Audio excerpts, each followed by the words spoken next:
The voice of sharing during ASEAN.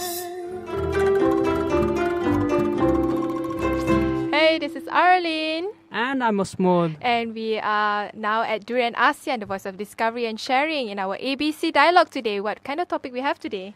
Today we are going to talk about United World Colleges, and we have a speaker who has done a year-long research on that. And he graduated from Princeton this year. So let's welcome Ari Setok. Ari, how are you?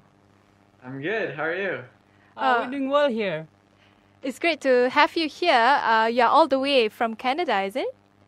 That is true. It's great to be with you guys. Okay, first of all, why do you pick a topic that is related to United World College as your thesis paper? Absolutely.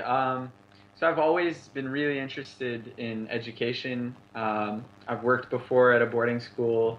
And just for as long as I can remember, I've always been really interested in what makes a school really effective. And then when I got to Princeton, I'm an international student at Princeton since I'm from Canada, and I met a whole bunch of friends that had gone to schools within the United World College movement, students from all around the world, and they started telling me about the schools they had come from, which were these really fascinating sounding international schools located in all different countries that basically brought students from all different countries into these small communities in order to not only learn an academic curriculum, but also do a whole bunch of stuff relating to peace building and culture sharing. And I found it really interesting. It sounded really inspiring. The students, when they talk about it, all seemed like they'd had a really transformative experience there. And so it got me curious to learn more. And so when it came time to pick a thesis topic, it seemed like a really natural topic for me to investigate as a sociology student. And one of the interesting part of the historical background of UWC is it started as an initiative to bring students from both American and the Soviet sites during the Cold War. But can you share with us more about the historical background of why it started and how it started it all? Absolutely. So the founder of United World College was a man named Kurt Hahn, and Kurt Hahn founded a variety of educational movements. And Kurt Hahn's vision, his philosophy, was that the best way to bring peace wasn't through high diplomacy, but it was through bringing people together. And if you brought students, especially young people, so in his mission, it was bring 16 to 18-year-olds into the same space to learn together, but also to live together, it would be inevitable that they'd come to realize that all the prejudices they had held about the other side weren't really justified and warranted. And so he came up with this idea and thought, let's start a school. And so in 1962, he started the first school in Wales, and that was the first campus. And initially it was one school, and then, as I think often happens with really, really good ideas, the idea caught on and grew. And now today, this year there are 12 schools, there are 2 new ones opening later this year, and the movement's really, really growing. Can you say something about the curriculum there? How do they try to actually address this issue about global citizenship and peace building? Absolutely. So different schools have slightly different curriculums, but the academic curriculum within all of them is the International Baccalaureate curriculum, which is a standardized set of requirements, and it's a school system that's implemented in countries all over the world. But then in addition, they'll have other components. And so at most of the schools, they'll have a volunteer component, which means that they'll go and do community service in the communities that they're living in. For a lot of them, they'll also have a weekly global issues seminar where they'll talk about something, usually in the realm of current events, and how that applies to them and what kind of values come out of that they should be speaking about. A lot of them also have a sports component or some sort of physical education component, but there are these added pieces to UWC so that beyond just the academics, they're doing service in their community and they're thinking about global issues and they're thinking about the types of values that the movement wants to transmit to these students. What I'm reading today as part of your thesis is the mission of the school is to bring two sides of the conflict together and solve it from the grassroots level, which is the students themselves. And you call it conflict twins, but and also tension pairs. Can you explain more about this? And can you give example of the conflict situation and the conflict events that happen and how it helps students to understand and bring peace together? So to explain, as I just explained, the founding of the school was very much on this idea of bringing two sides of a conflict together. The world has obviously changed dramatically since the time of the Cold War, which means that there are different conflicts today and different tensions going on, but the movement isn't focused on what it initially was in terms of the Cold War, because that is not a current reality. So it's trying to bring students together from other current conflicts. So the Israeli-Palestinian conflict, at most of their schools, there will be students from both sides of that conflict represented. And that's one that you could really see dialogue taking place within some of these schools on. To the Tension Pairs / Conflict Twins program, that's a specific initiative that UWC is putting on the ground, which is basically based on this realization that they should try to do more to really address current conflicts, whether that be conflicts in the Democratic Republic of the Congo, whether that be looking at the situation in Russia and Ukraine, wherever that may be. It's sort of stemmed by this realization that maybe we don't have enough students from those regions, from Syria, from other places like that. But what I think is so powerful is the model is such that it could work just as well with any conflict. And so what UWC is trying to pilot there is a project where they actually very deliberately bring students from two sides together. Mm-hmm. I'm just curious, like how the dialogue works. Let's say in the situation of Malaysia, we have a huge problem when it comes to the relationship between race and religion among different ethnic groups in the country, and there's a lot of misunderstanding. There's a lot of finger pointing and all that. But in the concept of UWC, how they resolve this issue and what kind of what style of dialogue or what kind of dialogue that they bring forth to bridging the understanding? I think that's an amazing question. And I think if you look at their model, you'll see that what's taking place is happening on multiple levels. So first of all, what UWC shows is that what's important in order for dialogue to take place, good dialogue, is trust. And by having students live together and learn together, that trust starts to form and starts to be built. And it's only once you have a baseline trust that you can start getting at these really difficult issues of race, of ethnicity, of politics, of religion. And so UWC as a model, what you see is first and foremost, it brings students together in this common experience that then lets them dialogue. Now, in the example, for instance, of the Israeli-Palestinian conflict, at one of the campuses that I visited, they would actually have a group once a week that would talk about the real specifics of the issues. And I think a key piece to their dialogue that I think would be just as applicable to a dialogue taking place between people in Malaysia from different ethnic groups or religious groups is to first of all give both sides of the dialogue a chance to talk about their personal experiences, to give voice and to have legitimacy given to their experiences and their feelings, but done in a way that's constructive instead of hostile. And that's what I saw that was really inspiring in this UWC dialogue between Israelis and Palestinians, was that what they're going to try to create there is a space where both sides can share what they've experienced, but not in a way that's finger-pointing and blaming, but in a way that's trying to move towards better understandings. So dialogue with the intent to understand where the other person is coming from, not with the intent to prove that your side is right. And I think that's just as relevant in the case of if you were bringing people, as I said, in Malaysia together, to have people coming in saying, we're going to talk about this, not to blame, not to point fingers, but to understand. Can you say something about the background of the students that UWC typically gets? Is there a selection bias, like self-selection bias?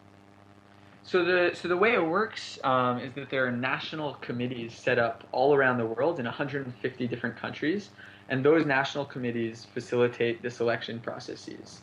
And so it runs very differently in different countries, but they'll solicit applications, and then different countries have different acceptance standards.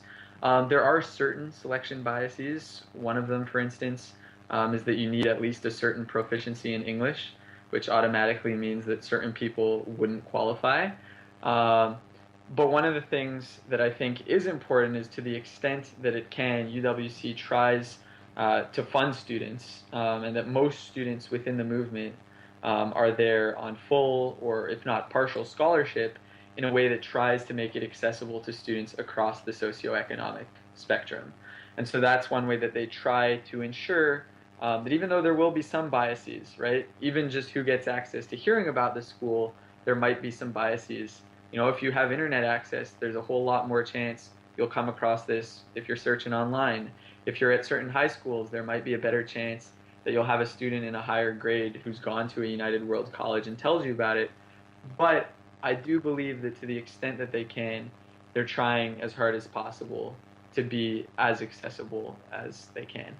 Mm-hmm. So, in a sense, that do you still consider UWC as an elitist school, or is it a school for all people who are academically qualified, be able to study there and sort of bring forth more peace-building initiatives? So I think, first of all, definitely in its philosophy, it's not meant to be an elitist school. And I also don't think in its implementation it's an elitist school. I think it very much, as I said, to the extent that it can, tries to bring students from all different backgrounds. And you'll see it at these schools. You will see students within these campuses who come from incredibly low-income communities. You will see students who come from communities that never would have had access to some of the resources that they have at UWC. And so to that extent, I think it's trying, and more than that, I think the power of UWC as a model is when it's acting like that. When it's bringing students, not just who already had good academic prospects, but students who for them this is a real opportunity that they wouldn't have had otherwise. So I think it is trying its best to be as democratic a movement as possible in terms of getting students from different backgrounds. So earlier on you mentioned that it has expanded all over the world. So how many of UWC schools that you can find in Southeast Asian region? So there's a school in Singapore. The only other schools currently in Asia, there's one in India, and there's one in Hong Kong. There have been talks previously. I do know when I visited the headquarters, they did at one point have talks about having a school in Thailand. Unfortunately, there's not one now. But as I said, UWC is at this very exciting moment where they're expanding pretty rapidly. And I do know that in that vision of expansion, I think they really would love to see more schools in Southeast Asia. But the school in Singapore is a bit different in its model because like it also educates students from kindergarten. How do you think that differentiates them from students like who go to normal public schools? And what kind of national or cultural identities do they grow up with? Or what's the complexity behind this? I think it's an amazing, amazing question.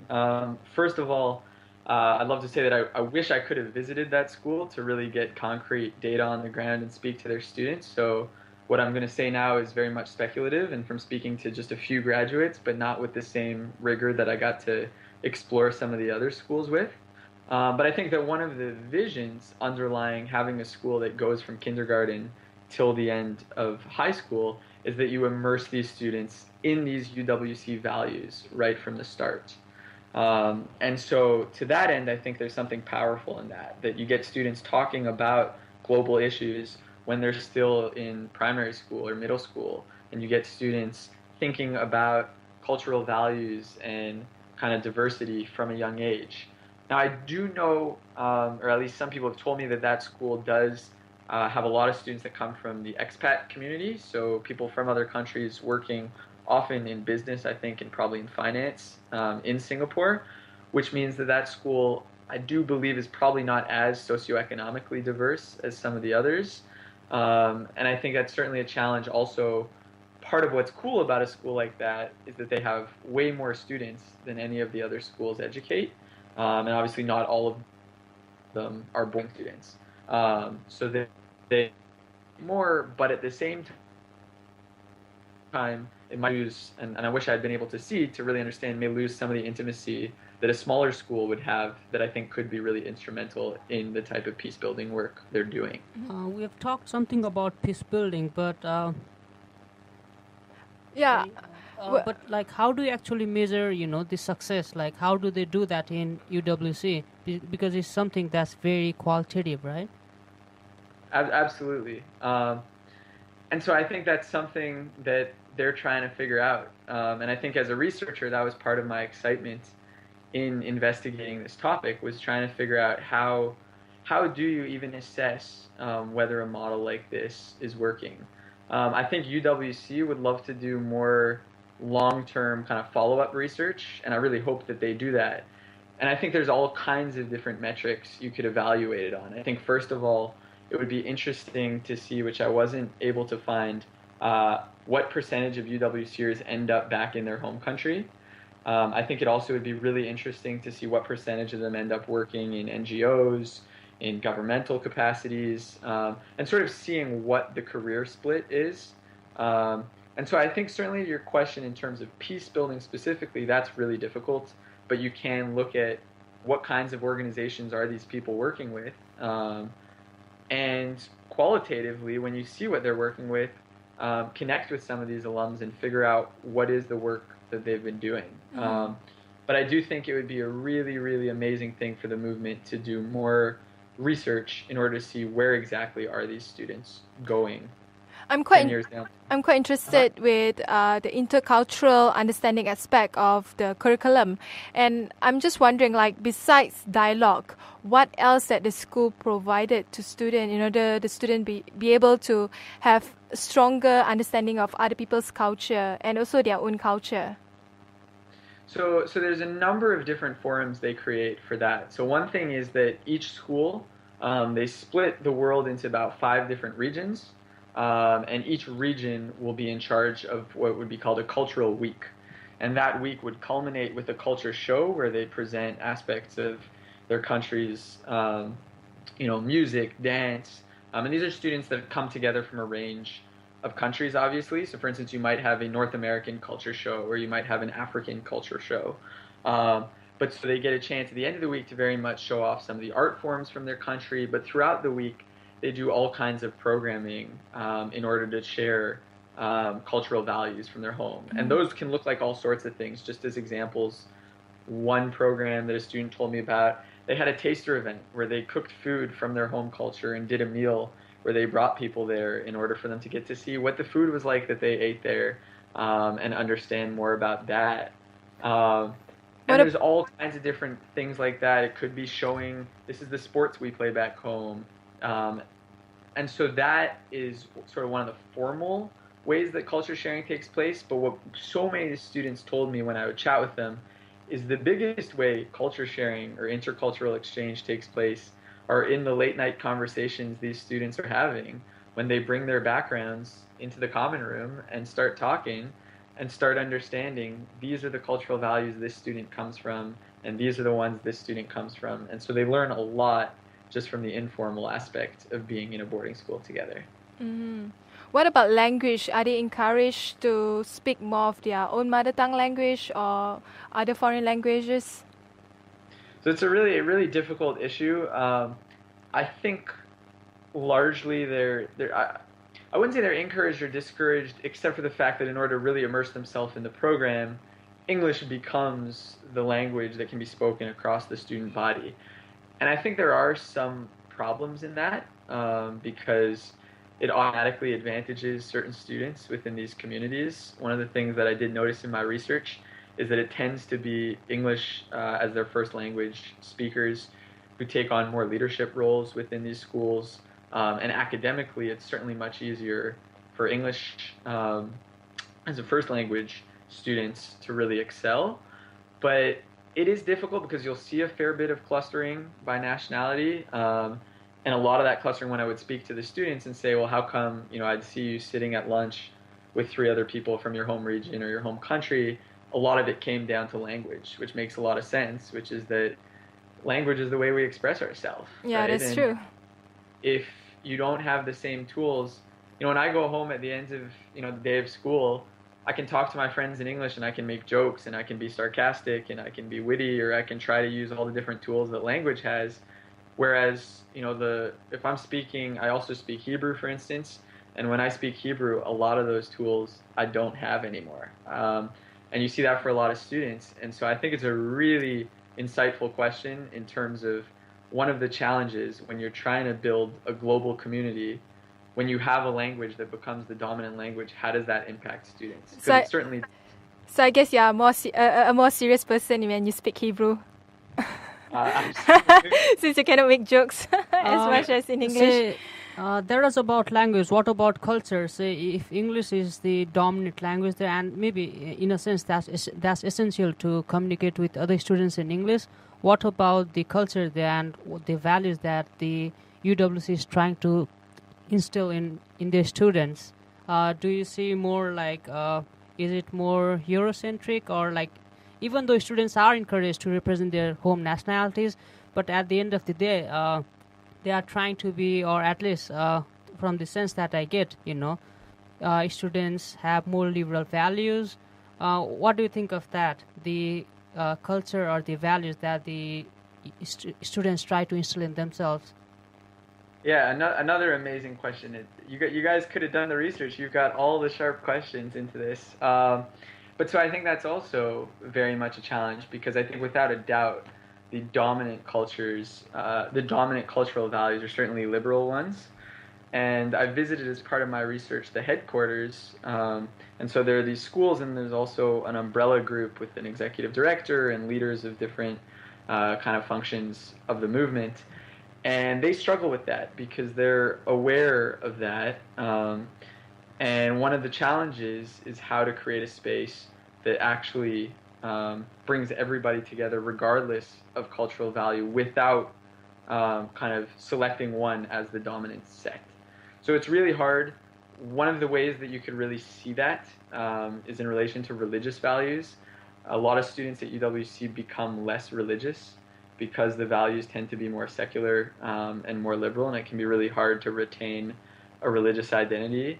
And frankly, I did speak to some students who felt that was really hard. I spoke to a girl from Yemen who thought it was really difficult seeing.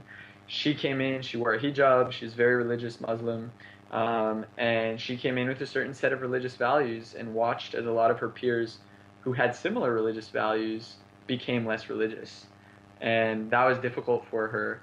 And so I think you guys are hitting on sort of all of these tricky issues. And I think one of the things that a school like UWC, but any project wherever it's being implemented, whether in Malaysia, whether in another part of Southeast Asia, that's trying to do dialogue, that's trying to do peace building, that's trying to do culture sharing, has to ask itself these questions, and has to actually, instead of just turning a blind eye and saying we're not going to deal with problems of language or of what cultural values become the dominant ones, actually asking themselves how these things will play out, and then trying to the best of their ability to create programs that leave everybody comfortable and leave everybody able to bring their values. Mm-hmm.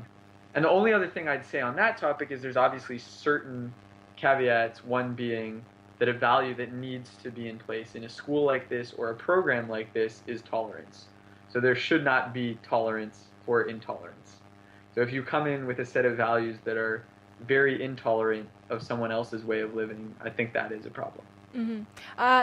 Another aspect that I think is interesting is they also have a lot of discussion and exposure to global issues as well. Am I right? So my question is, do they incorporate human rights education in their curriculum as well? They do. And back to what I said earlier, different schools obviously have different models. And so human rights education would take place in different ways. I think in some schools more explicitly, in some schools more implicitly. One of the ways that takes place, I visited a school in British Columbia, and they have a weekly speaker. And they bring in a speaker who often is doing interesting work in the realm of kind of social action or social activism.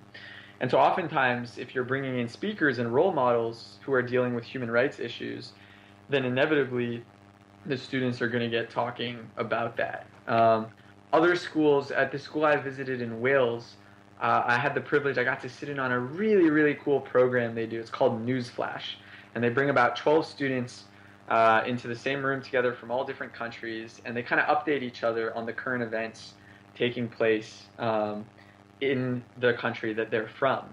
And in doing that, the students become aware of all sorts of global issues and also all sorts of human rights issues that could be taking place that they didn't know about. And that's something I think I actually really admire about the work you guys do with your radio show, is that I think one of the biggest ways that human rights issues can eventually be learned about and then acted on by people in meaningful ways is, first of all, by giving them exposure to the issues that exist, and also by giving them exposure to people doing inspiring work to combat that. Mm-hmm. And so I think in a lot of these schools, they are, whether through explicit curriculum or whether through the conversations they're having, learning about some of the human rights issues that exist in different parts of the world, and certainly feeling a higher degree of empowerment to realize that they're not powerless to take action in trying to make change, even if that change is going to be slow and incremental. So I think that takes shape. Mm-hmm. What about the students themselves? Because it seems UWC has a lot of opportunities, but one of the problems that I see with institutions with access to many resources is the students themselves and how they cope up with so many resources. Are they being stressed out, or like how are they handling so many opportunities? Did they get that back in their home? Like, how is UWC trying to make students fit into that setting? And minimize the stress and sort of, if there is any stress at all. So it's also a good question, and I think that the reality is for some of the students it is stressful, and that comes along with one of the pieces that we talked about, which is this idea of culture shock, right? And that to broaden the discussion beyond UWC for a second, I think any students who go and study abroad, wherever that may be, are going to deal with some challenges of culture shock. And that certainly happens here, and it happens for reasons that we've talked about. It happens for other reasons that are just very kind of human, of meeting all new people and getting used to new food and getting used to a new schedule. But so to that extent, there certainly is some degree of stress, and that's a challenge that a lot of the students deal with. Now, a lot of them that I spoke about talked about it being a challenge that in the long run really grew them. That might have been pretty uncomfortable at the beginning, as I think can often happen when you're adjusting to a new culture or a new setting, that it's a gradual process. But I think that part of what UWC wants to do with these students is create students that are very, what you could call, interculturally comfortable. And that means students who learn to be able to go into different cultural settings and engage them, and engage the people, and engage the values, and understand them. And to that extent, I think there's sort of a value in the stress that a lot of them deal with at first, because these same students who might have a difficult first 2, 3, 4, 5 months are then more comfortable after UWC going to different countries, meeting people in those countries, and then being the types of activists and kind of change makers in those countries that they might not have been as comfortable being had they not developed that intercultural competency. I'm just curious, like in your research, right? Do you don't really go to all UWC's chapters in other countries, in all over the world, right? You just selected countries. I was only able to visit. I visited 4 of them in British Columbia, in Bosnia and Herzegovina, in Italy, and in Wales, and the headquarters. And I hope in the future I'll get to visit more to broaden this discussion. Yeah, because but one of the other aspects of the research was that I did interview alumni that came from almost every school within the movement. So in that way, I was able to get to hear experiences from students from all different schools. Because from my from my reading of their website, it seems like their emphasis is less on global issues and human rights education, but more on service learning, outdoor, and other forms of education. So I'm not sure whether it's different in different chapters. They have different way of adopting to the political and also cultural structure of the nation. Do you mind repeating that question one more time? Yeah, from my understanding of looking at the UWC Southeast Asia or UWC in Singapore, it seems like their focus is less on discussing global issue, and I don't think they mention anything about human rights. From the level of understanding that I have on their website, it seems like more focus is on service learning, outdoor activities, academics, and other forms of learning, less on understanding global issues and having a more deeper understanding on human rights issues, especially in Southeast Asia. So as I said before, I haven't visited that particular school to know its model. I do know embedded within the values of UWC as a movement is a huge focus on these issues in terms of global issues. And I do know that my peers who I've spoken to who went to that school did very much feel that global issues were a part of their education. But I couldn't comment specifically in terms of the extent to which that's explicit, implicit to the degree. So couldn't really comment with full confidence on that. So in every UWC colleges, it seems like it has a very multicultural, multinationality students. Group of students are studying there. But I'm just curious, like how they maintain their national identity, or how do they form their identities in school? Do they see themselves as more towards a global citizen, or do they identify themselves as being part of a certain nation, or do they become very confused with should they feel affiliated towards? Amazing question, and I think largely it's a hybrid of the two. So in speaking to students from all different countries, one of the things that UWC does facilitate in giving them the chance to do these culture shows and present their national culture is a real sense of national pride. And so to that extent, most students do come out of their UWC experience feeling more patriotic towards their home countries. A lot of them come out learning new things about their home countries. And as I mentioned, in terms of adjusting to culture shock, for a lot of them, some of their closest friends will be people from their home country or home region, at least as they try to initially integrate themselves into the schools. But at the same time, there is a feeling of global citizenship in so much as a responsibility to be active citizens in taking action on global issues across the world. So I think it's very much a hybrid, and I think both come out of it.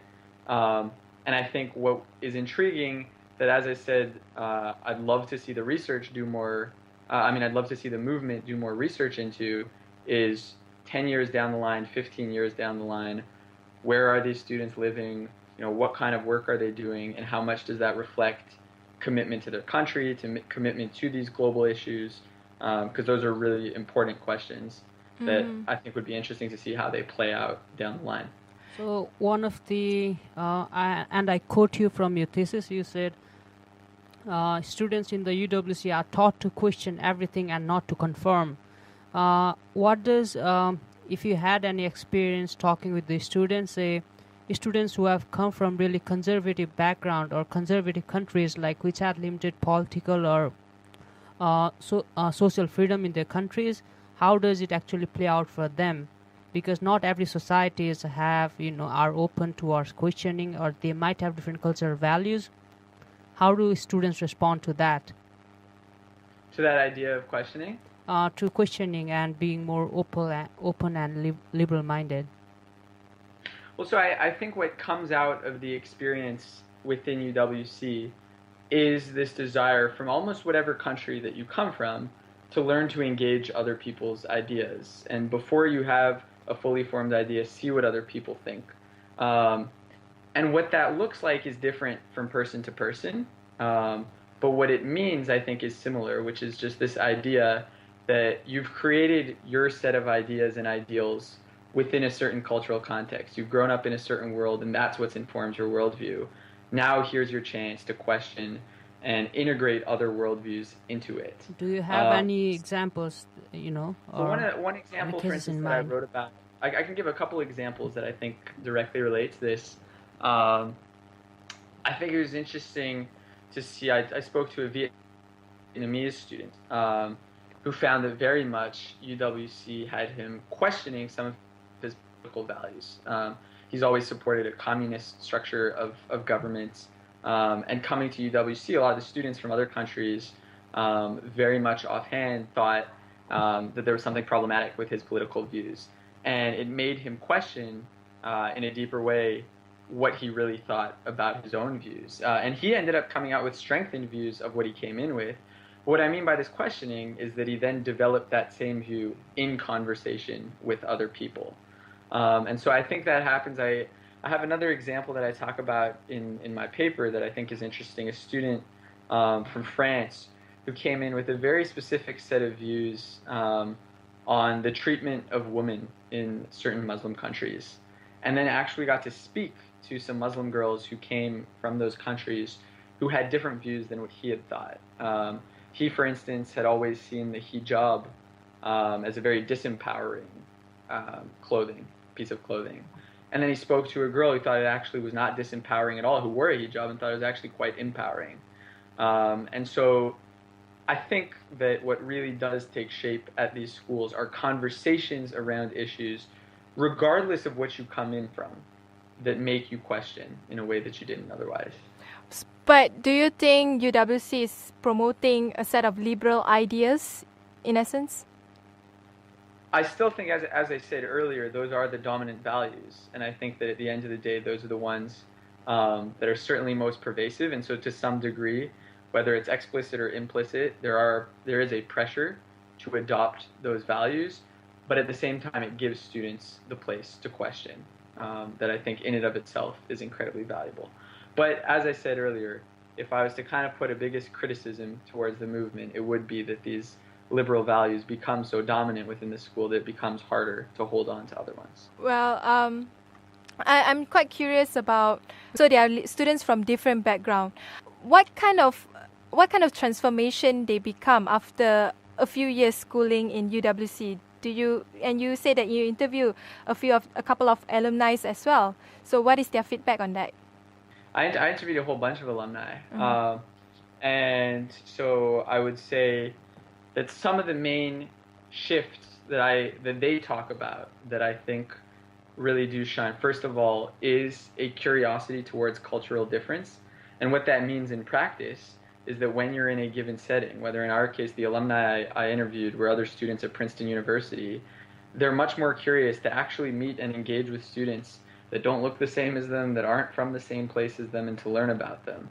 So in the context of our university, that means these types of students would be really prone to going to cultural events, to going to hear speakers from other countries, things like that.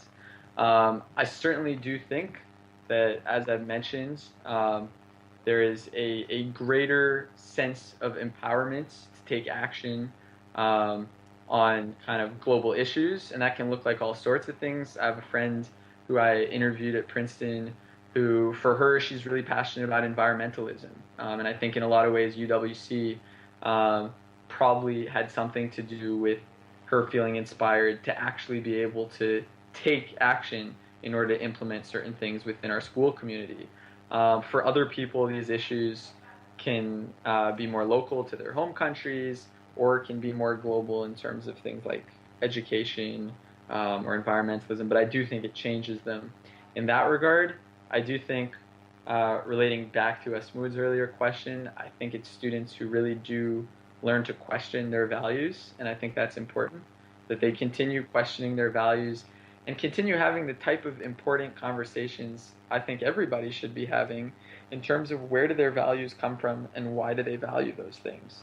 And so I think that for these students, that very much takes place. Besides that, does UWC tackle an issue related to economy and inequality?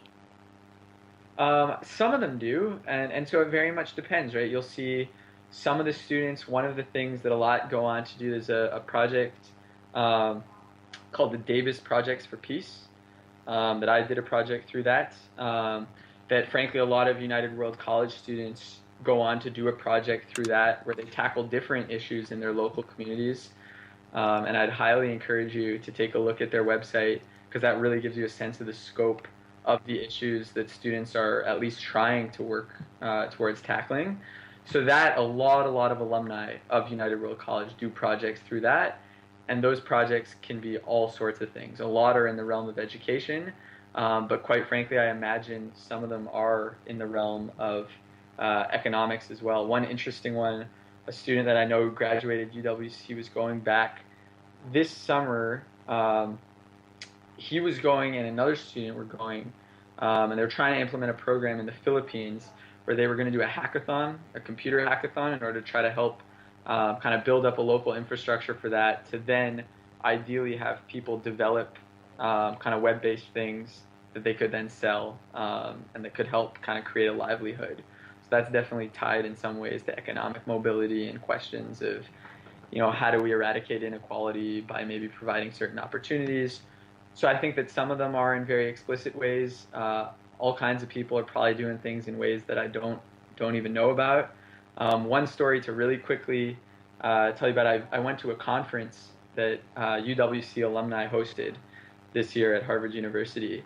And there was an absolutely inspiring student there who told his story. He's from Swaziland, and he does a project there where he goes around and he's basically developed a new desk, because a lot of students in these classrooms in Swaziland don't have desks, and it really adversely affects their learning experience, because you have a whole bunch of kids sitting on the back, on the floor in the back of the classroom, who can't see the board, who can't learn. And so he developed this and is selling them to schools.